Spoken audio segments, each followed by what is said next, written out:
فَأَمْسِكُوهُنَّ بِمَعْرُوف، تو جب وہ پہنچنے لگیں تمہاری طلاق شدہ عورتیں اپنی میعاد کو، فَأَمْسِكُوهُنَّ بِمَعْرُوفٍ، تو روک لو انہیں بھلائی کے ساتھ، أَوْ فَارِقُوهُنَّ بِمَعْرُوفٍ، یا جدا کر دو انہیں بھلائی کے ساتھ، وَأَشْهِدُوا ذَوَيْ عَدْلٍ مِّنْكُمْ، اور جب تم ایسا کرنے لگو تو دو معتبر مرد گواہ متعین کر لیا کرو، وَأَقِیمُوا الشَّهَادَةَ لِلَّهِ، اور چاہیے کہ گواہ بھی وقت گواہی ٹھیک ٹھیک گواہی دیں اللہ کی رضا کے لیے، ذالکم یوعظ بہ، یہ ان باتوں سے تمہیں نصیحت کی جاتی ہے، من کان یؤمن باللہ والیوم الآخر، کہ جو شخص تم میں سے ایمان رکھتا ہے اللہ پر اور قیامت کے دن پر،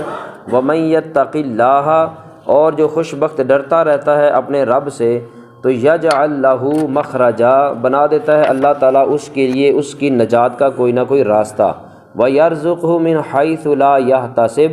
اور اسے وہاں سے رزق غیب دیتا ہے جہاں سے اس کو گمان بھی نہیں ہوتا، وَمَن يَتَوَكَّلْ عَلَى اللَّهِ، اور جو شخص اللہ پر بھروسہ کرتا ہے فَهُوَ حَسْبُهُ، تو پس اس کا اللہ پر بھروسہ کرنا ہی کافی ہوتا ہے۔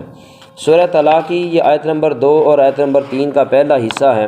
کل کے درس کے اندر ہم نے طلاق کی اقسام پڑھی تھیں اور اس طلاق دینے کا شرعی طریقہ کار جو متعین کیا گیا ہے اس پر گفتگو کی، اور حضرت عبداللہ بن عمر، حضرت عمر فاروق کے صاحبزادے نے جو اپنے انداز کے اندر طلاق دی تو اللہ کے نبی صلی اللہ علیہ وسلم نے اس طلاق سے رجوع کروا کر ان کو بھی سمجھایا کہ طلاق دینے کا انداز کیا ہونا چاہیے، اور حالت حیض کے اندر دی جانے والی طلاق اور حالت حمل کے اندر دی جانے والی طلاق کے بارے میں کل ہم نے تفصیلات پڑھی تھیں، اور طلاق کے بعد جو اسلام نے عدت مقرر کی ہے اس عدت کی تفصیلات کل ہم نے پڑھی تھی کہ عدت کیوں مقرر کی جاتی ہے،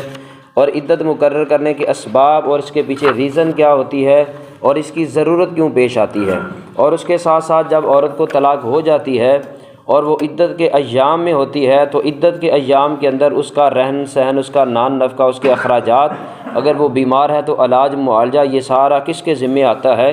اگر اس کا بچہ ہے یا بچی ہے، کوئی اولاد ہے تو اس کے اخراجات کس کے ذمے آتے ہیں، یہ تفصیلات بھی کل ہم نے پڑھی ہیں۔ آج کی جو درس مبارکہ کی آیت مقدسہ ہے آیت نمبر 2، اس کا آغاز اللہ تعالیٰ نے براہ راست عدت کے حوالے سے پھر کیا، فَإِذَا بَلَغْنَ أَجَلَهُنَّ، فرمایا کہ جب وہ تمہاری طلاق شدہ عورتیں پہنچ جائیں اپنی میعاد کو یعنی اپنی عدت کو، فَأَمْسِكُوهُنَّ بِمَعْرُوف، تو انہیں روک لو تم بھلائی کے ساتھ، أَوْ فَارِقُوهُنَّ بِمَعْرُوف، یا انہیں جدا کر دو بھلائی کے ساتھ۔ اب یہاں پر یہ جو فرمایا گیا ہے، یہاں پر طلاق رجعی کا معاملہ بیان کیا جا رہا ہے، یعنی ایک طلاق ہوئی ہے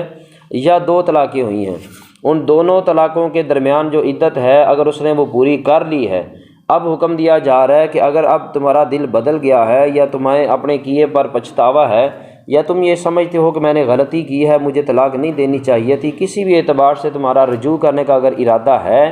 تو شریعت نے تمہارے لیے گنجائش رکھی ہے کہ بے معروف حسن سلوک کے ساتھ اور اچھے ارادے کے ساتھ تم رجوع کر لو۔ اگر رجوع نہیں کرنا چاہتے تو فرمایا او فارقوہن بمعروف، پھر اگلی مدت پوری ہونے کے بعد اپنی اس عورت کو بھلائی کے ساتھ، خیر کے ساتھ، اچھے القابات، اچھے الفاظ اور اچھے انداز کے ساتھ اسے جدا کر دو۔ اب یہاں پر مفسرین کرام نے لکھا ہے، انہوں نے کہا کہ اس آیت مبارکہ کا شان نزول یہ ہے کہ عرب کے جو جاہل لوگ تھے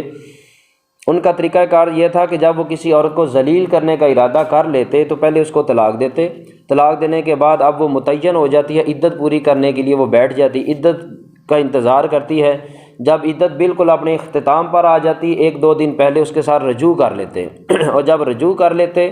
تو وہ یہ سمجھتے ہیں کہ اب ہم نے رجوع کر لیا ہے، جو طلاق دی تھی وہ ختم ہو گئی ہے، 1-2 دن 2-4 دن رجوع کے اندر گزارے، پھر اگلے دن پھر طلاق دے دی، اور اس طرح کر کے پھر جب عدت مکمل ہونے تک آتی رجوع کر لیتے اور اس کے بعد پھر طلاق دیتے۔ اس طرح کر کے وہ عورت کو ساری زندگی یا زندگی کا بہت طویل عرصہ ذلیل و رسوا کرتے، نہ تو وہ اس کے شکنجے سے باہر نکلتی تاکہ کسی باضمیر، باشعور، اچھے انسان کے ساتھ اس کا بندھن بن جائے، اور نہ ہی وہ خود ان کو احسن طریقے کے ساتھ رفیقہ حیات سمجھ کر اور حق زوجیت دے کر اس کو ساتھ چلایا کرتے۔ تو اس کے ازالے کے اندر اللہ تعالیٰ نے یہاں پر فرمایا کہ تو مسلمان ہے، تو کلمہ گو ہے، میرے نبی صلی اللہ علیہ وسلم کا کلمہ پڑھنے والا ہے اور خیر امت ہے، کنتم خیر امہ۔ ساری تاریخ انسانی کے اندر جتنی بھی امتیں اللہ نے پیدا کی ہیں، امت محمدیہ کو سب سے زیادہ افضلیت اللہ پاک نے عطا کی ہے اور سب سے زیادہ مقام اور درجہ دیا ہے، تو فرمایا کہ میرے نبی کا امتی ہونے کی حیثیت سے تجھے یہ زیب نہیں دیتا کہ تو ان جاہلوں والے کام کر، اور فرمایا کہ جب تیری نیت اور تیرا ارادہ اس کو بسانے کا نہیں ہے تو شریعت کے مطابق اس کو طلاق دے، اور جب اس کی عدت پوری ہو جائے تو پھر اس کو اپنی طرف سے آزاد کر دے۔ اور جب تو اس کو آزاد کرے تو فرمایا کہ تب بھی تیرا طریقہ کار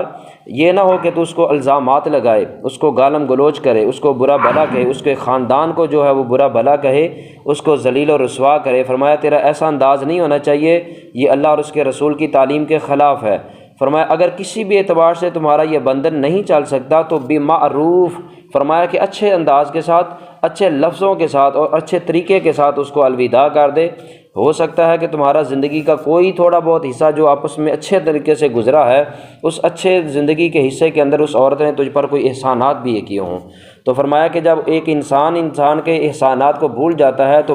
اللہ بھی اس بندے کے احسانات کو بھول جاتا ہے، اس کی ہوئی نیکیوں سے پھر اللہ تعالیٰ بے نیاز ہو جاتا ہے۔ اس لیے فرمایا کہ تان و تشنیع کرنا، گالم گلوچ کرنا، برا بھلا کہنا، الزامات لگانا، زد و کوب کرنا اور اس کو دھکے دے کر گھر سے نکالنا، فرمایا یہ سارے کے سارے خلاف شرع عمل ہیں، یہ تجھے نہیں کرنے چاہیے۔ اور دوسری چیز جو یہاں پر بیان کی وہ یہ فرمائی کہ اگر تو رجوع کر رہا ہے تب بھی، اور اگر اس کو جدا کر رہا ہے تو تب بھی، دونوں اعتبار سے تجھے چاہیے کہ وَأَشْهِدُوا ذَوَيْ عَدْلٍ مِّنْكُمْ، دو مردوں میں سے دو گواہ جو ہیں، معتبر انسان وہ تیرے گواہ ہونے چاہیے۔ اور یہاں پر علماء کرام نے لکھا کہ یہ جو گواہی کے بارے میں کہا جا رہا ہے کہ دو مرد گواہ ہونے چاہیے، طلاق کی صورت میں بھی اور رجوع کی صورت میں بھی، یہ اس کو لازم نہیں قرار دیا گیا بلکہ یہ استحبابی عمل ہے۔ استحبابی عمل کا مطلب ہوتا ہے احتیاطاً، جسے ہم کہہ دیتے ہیں کہ رجوع کیا جا رہا ہے تاکہ دو معتبر بندوں کو پتہ ہو کہ یہ رجوع ہو گیا، جو طلاق تھی اس سے رجوع کر لیا گیا ہے، اب دوبارہ یہ اسی رشتے کے اندر قائم ہو گئے ہیں۔ وہ دو بندوں کی گواہی کل اگر پرے پنچایت ہوتی ہے یا قاضی کے پاس فیصلہ جاتا ہے تو اس وقت، اور دوسرا یہ ہے کہ اگر طلاق دی ہے تو طلاق کی صورت کے اندر بھی دو معتبر بندے جو ہیں وہ گواہ ہونے چاہیے، ان کی موجودگی کے اندر یہ سارا، یا ان کو آگاہ کیا جائے کہ میں نے اس طرح کر کے ان کو طلاق دے دی گئی ہے۔ اور پھر آگے گواہوں کے بارے میں فرمایا جا رہا ہے، فرمایا کہ جب وقت آئے گواہی دینے کا، وَأَقِيمُوا الشَّهَادَةَ لِلَّهِ، تو پھر ان گواہوں کو چاہیے کہ وہ اللہ سے ڈرتے ہوئے، اللہ کا خوف رکھتے ہوئے صحیح طریقے کے ساتھ گواہی دیں۔ گواہی دینے کے اندر پھر وہ ڈنڈی نہ ماریں۔ ذَلِكُمْ يُوعَظُ بِهِ، فرمایا کہ یہ ان لوگوں کو نصیحت کی جا رہی ہے، مَنْ كَانَ يُؤْمِنُ بِاللَّهِ وَالْيَوْمِ الْآخِرِ، جو اللہ پر اور قیامت کے دن پر ایمان رکھتے ہیں۔ اب معلوم یہ ہوا کہ جو لوگ اس سے غفلت کرتے ہیں یا ان کاموں کے اندر کوتاہی کرتے ہیں یا اپنی من مرضی کرتے ہیں اور شریعت کے احکام کو پیچھے چھوڑ دیتے ہیں، ایسے لوگوں کے لیے اللہ تعالیٰ نے فرمایا کہ وہ اپنے تئیں تو مومن بنے پھرتے ہیں لیکن میرے رب کے نزدیک وہ مومن نہیں ہیں۔ اس لیے اگر وہ مومن ہوتے تو پھر ان کو یہی عمل کرنا چاہیے تھا جو میں نے ان کو بتایا ہے اور سمجھایا ہے۔ یہاں پر ایک نقطہ بڑا قابل توجہ ہے اور بات بڑی قابل توجہ ہے۔ ہمارے ہاں کچھ لوگ اس غلط فہمی میں مبتلا ہیں، وہ یہ ہے کہ طلاقیں جو ہمارے اہل سنت و جماعت کے نزدیک تین طلاقیں جو ہوتی ہیں وہ پوری زندگی کے اندر ہی تین ہوتی ہیں۔ یہ بات انتہائی توجہ کے ساتھ سماعت کر لیں اور کوشش کریں آگے لوگوں کی بھی اصلاح کیا کریں۔ جتنی بات آپ سن لیتے ہیں، سمجھ لیتے ہیں، اتنی بات آگے لوگوں کو پھیلایا کریں۔ میرے نبی صلی اللہ علیہ وسلم نے فرمایا کہ میری امت کا ہر شخص داعی دین ہے، ہر شخص دین کا مبلغ ہے، ہر شخص دین کا داعی ہے۔ فرمایا بلغوا انی ولو آیا، جو کچھ تم دین کے بارے میں جانتے ہو صحیح وہ آگے دوسروں کو بھی سنا دو تاکہ قیامت تک آنے والی انسانیت کو میرا دین جو ہے وہ پہنچتا رہے۔ لیکن بذات خود پہلے اچھے طریقے سے پتہ ہونا چاہیے پھر آگے بتایا جائے، ایسا نہ ہو کہ خود کو بھی معلوم نہ ہو یا اچھے طریقے۔ وہ یہ ہے کہ شریعت کی اعتبار سے، شریعت کے لحاظ سے پوری زندگی کے اندر تین طلاقیں ہوتی ہیں، یہ بات قابل توجہ ہے۔ یعنی ایک شخص ہے، اس کی شادی ہوتی ہے 2005 کے اندر، 2008 کے اندر اس نے اپنی بیوی کو طلاق دی، ایک طلاق، اور اس کے بعد اس نے رجوع کر لیا۔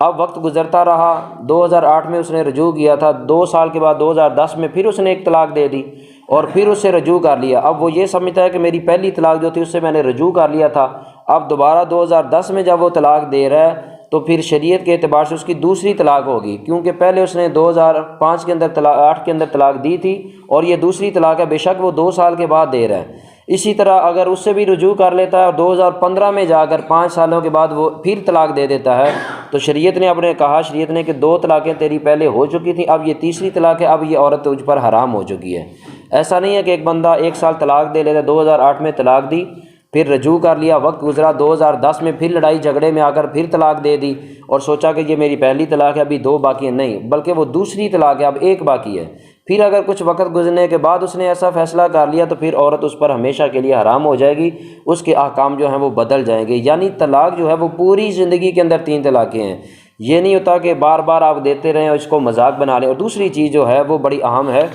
ہم یہ سمجھتے ہیں کہ صراحت کے ساتھ جو لفظ طلاق بولا جاتا ہے صرف وہی طلاق ہے، یا بائی ریٹن جو لکھ کر دیا جاتا ہے وہی طلاق ہے، بلکہ اگر کتب فقہ کے اندر پڑھا جائے تو تقریباً ایک محتاط اندازے کے مطابق اگر میں کہوں تو 25 سے 26 الفاظ ایسے بنتے ہیں، 25 سے 26 الفاظ جو روز مرہ کی زندگی کے اندر ہم معمول کے مطابق بھی بسا اوقات استعمال کر لیتے ہیں، اگر ان کو دیکھا جائے تو اصطلاح کی روح کے اندر وہ براہ راست طلاق کے معنی میں آتے ہیں، وہ طلاق ہی کے معنی میں آتے ہیں، ہم جہالت کی وجہ سے ان لفظوں کو منہ سے نکال دیتے ہیں۔ مثال کے طور پر ہم بسا اوقات غصے میں آ کر عورت کو کہتے ہیں جا تم پرا میری جان چھڑ۔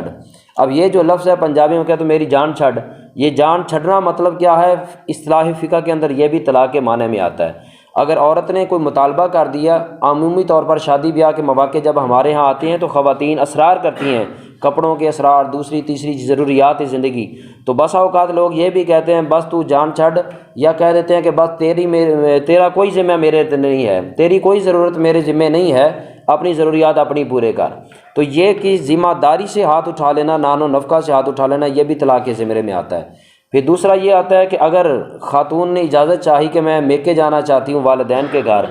تو بندہ کہتا ہے ٹھیک ہے میری طرف تو آزاد ہیں چلی جا، تو یہ آزاد کہہ دینا یہ بھی براہ راست طلاق ہی کے زمرے میں آتا ہے۔ اس طرح کے یعنی 25 سے 26 الفاظ ایسے ہیں جو عمومی طور پر ہم سمجھتے ہیں کہ شاید نارمل ہیں، لیکن وہ نارمل نہیں ہوتے، در حقیقت وہ طلاق ہی کے معنی میں آتے ہیں۔ اس لیے یہ بندن جو ہے وہ بڑا حساس ہے، اس کی حساسیت کو سمجھتے ہوئے چلنا چاہیے۔ اللہ کے نبی صلی اللہ علیہ وسلم نے فرمایا کہ 2 کام ایسے ہیں کہ ان کے اندر فرحہ بھی حقیقت ہے اور حقیقت بھی حقیقت ہے۔ فرمایا کہ مذاق کرنا وہ بھی حقیقت ہے اور حقیقت بیان کرنا بھی حقیقت ہے، اور وہ 2 چیزیں کیا ہیں؟ فرمایا النکاح و طلاق، طلاق اور نکاح، یہ دونوں چیزیں، اس میں کسی نے مذاق سے کہہ دیا تب بھی حقیقت ہے، اور حقیقت سے کہہ دیا تو تب بھی حقیقت ہے، اس کے اندر کوئی مذاق نہیں ہے، یہ بندھن ہے اور بڑا اہم ہے۔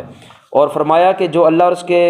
رسول پر قیامت کے دن پر ایمان رکھتا ہے اس کے لیے یہ احکام بیان کیے جا رہے ہیں۔ وَمَن يَتَّقِ اللَّهَ يَجْعَل لَّهُ مَخْرَجًا، اور فرمایا کہ پھر جو اللہ کی ذات پر ڈرتا ہے، تقویٰ کرتا ہے اور اللہ کا خوف رکھتا ہے تو اللہ تعالیٰ اس کے لیے نجات کا راستہ بھی پیدا کر دیتا ہے۔ آگے والی آیت مقدسہ کے اندر فرمایا کہ طلاق ہے، عدت ہے، یا نان نفقہ ہے، یا عورت کا عدت کے دنوں میں ٹھہرنا ہے، یہ سارے احکام تم پر لازم ہیں۔ جو شخص ان کی پابندی کرے گا اس کو اللہ تعالیٰ خزانہ غیب سے اس کی مدد بھی کرے گا، اور اس کے لیے وافر مقدار سے رزق کے دروازے